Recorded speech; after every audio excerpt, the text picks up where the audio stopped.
Y les voy a leer un par de poemas. Este primero es de mi primer poemario, que se llama Tributos y Viajes de un rockero, y se intitula Bombero Peguará.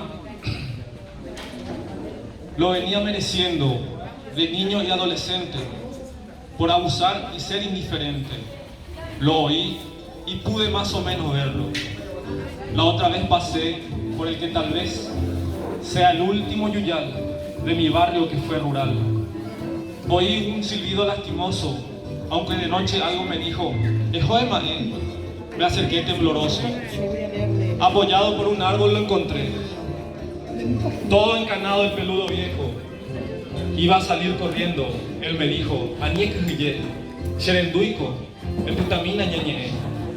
Y a hablar con él en el Yanandú me quedé. Me dijo que se acercaba a su fin. Umika Undi, Oira Uive.